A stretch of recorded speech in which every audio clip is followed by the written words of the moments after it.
حضرت علی رضی اللہ تعالی عنہ نے اس حدیث کا حوالہ دیا جو کہ سیاستہ میں بار بار ہے۔ آپ نے فرمایا کہ ردینا لدنیانا ما رضی بہ رسول اللہ صلی اللہ علیہ وسلم لدیننا، کہ جس شخصیت کو رب ذوالجلال نے ہمارے دین میں ہمارا امام بنایا تھا، ہم نے اس کے ہاتھ پہ بیعت کر کے دنیا میں بھی اسے اپنا امام بنا لیا۔ یعنی حضرت صدیق اکبر رضی اللہ تعالی عنہ کی خلافت بلا فصل کا فیصلہ تو اس دن ہو گیا تھا جب رسول پاک صلی اللہ علیہ وسلم نے انہیں مصلی پہ کھڑا کیا تھا۔ فرمایا نہ میں مریض تھا کہ کوئی یہ گنجائش نکالے کہ اگر میں صحت مند ہوتا تو میں نے کھڑا ہونا تھا،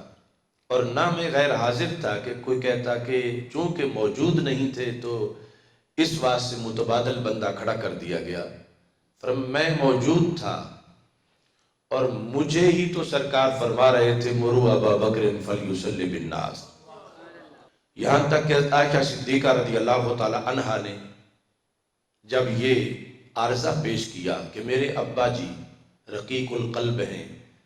مصلی پہ جب کھڑے ہوں گے تو محبوب آپ کی یاد میں روتے رہیں گے کہ سرکار نہیں تشریف لائے، پتہ نہیں اب کیا بنتا ہے آگے علالت کے لحاظ سے، تو وہ لم یسمی الناس، آواز اتنی اونچی نہیں کر سکیں گے کہ لوگوں کو سنائی دے، لہٰذا حضرت عمر رضی اللہ تعالی عنہ کو حکم دو کہ وہ جماعت کرائیں۔ سرکار نے فرمایا مرو ابا بکر فلیصلی بالناس، اور ایک روایت میں مری ابا بکر، عائشہ تم جا کے کہو حضرت صدیق اکبر وہ جماعت کرائیں۔ حضرت عائشہ صدیقہ رضی اللہ تعالی عنہا بڑی زیرک تھیں، یہ بار بار سوال کرنا محدثین کہتے ہیں کہ وہ اگرچہ احتیاط یہ بھی تھی رقیق القلب ہونے کی، لیکن خود ہی سارے شبہات دور کروا لینا چاہتی تھیں کہ اور کوئی سوال نہ کرے، میں خود کرتی ہوں، تاکہ قیامت تک جب اس اجلاس پہ بحث ہو تو سب کو پتہ چلے کہ اور کوئی چانس تھا ہی نہیں۔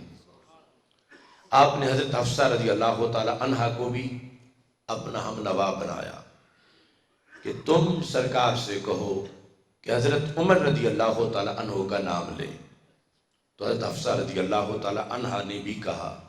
یہ بھی بخاری شریف میں موجود ہے۔ تو سرکار دو عالم صلی اللہ علیہ وسلم نے فرمایا مرو ابا بکر فلیصلی بالناس، حالانکہ حضرت عباس رضی اللہ تعالیٰ عنہ بھی موجود ہے کہ جن کی یہ انفرادیت ہے کہ انہیں ہی یہ شرف حاصل ہے کہ ہمارے آقا علیہ السلام نے اگر باپ کہہ کے کسی کو بلایا ہے تو حضرت عباس کو بلایا ہے، ردو الیہ ابی عباس، صحابہ میرے ابا جی حضرت عباس کو بلا کے لے آؤ، اور فرمایا عم الرجل سن و ابی ہے، چچا باپ ہی ہوتا ہے، اتنی بڑی شان ان کی۔ جب یہ بار بار اور کسی کی طرف سے دوسرا آپشن پیش ہی نہیں ہو رہا تھا، حضرت عائشہ صدیقہ حضرت حفصہ رضی اللہ تعالی عنہما یہ بار بار کہہ رہی تھی، تو بالآخر ہمارے آقا صلی اللہ علیہ وسلم نے فرمایا اِنَّا كُنَّا لَأَنْتُنَّ صَوَاحِبُ یوسف، تم یوں ضد کر رہی ہو جس طرح حضرت یوسف علیہ السلام کے پاس بیٹھی عورتیں ضد کر رہی تھیں۔ یَأْبَى اللَّهُ وَالْمُؤْمِنُونَ، ابو بکر کو مصلی میں نے نہیں دیا، میرے رب نے دیا ہے، اور اللہ اور کسی کا مانتا ہی نہیں، اور نہ صحابہ اور کسی کی اقتداء میں پیچھے سارے کھڑے ہوں گے۔ اس واسطے یہ فیصلہ فرشی نہیں عرشی فیصلہ ہے، اور تم اس پر آگے بات نہ کرو۔ تصفیہ بین سنی و شیعہ کے اندر حضرت سیدنا پیر میر علی شاہ صاحب رحمۃ اللہ علیہ اس مقام کو جب لکھتے ہیں تو کہتے ہیں کہ انہی نمازوں میں ایک نماز میں جب تکبیر تحریمہ کا وقت آیا، آواز گونجی تو وہ حضرت عمر رضی اللہ تعالیٰ عنہ کی تھی، کیونکہ حضرت صدیق اکبر رضی اللہ تعالیٰ عنہ کسی وجہ سے نہ پہنچ پائے تو انہیں کہا گیا کہ تم جماعت کراؤ۔ تو سرکار نے اندر سے فرما میں نے عمر کو مصلی نہیں دیا، میں نے تو ابو بکر کو مصلی دیا۔ یہ عمر کو کس نے کھڑا کر دیا ہے میرے مصلی پر؟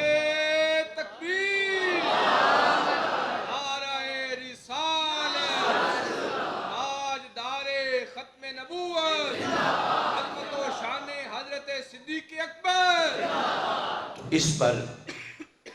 حضرت مولا علی رضی اللہ تعالی عنہ نے فرمایا کہ اگر مجھ سے کوئی سرکار صلی اللہ علیہ وسلم نے عہد کیا ہوتا، کوئی وصیت ہوتی، تو نہ تو میں بزدل ہوں اور نہ ہی میں ایسا ہوں کہ بات کو بھول جاؤں۔ لم اترک اخا بنی تیم علی منبر رسول اللہ صلی اللہ علیہ وسلم، کہ میرا حق ہو اور کوئی اور لے جائے،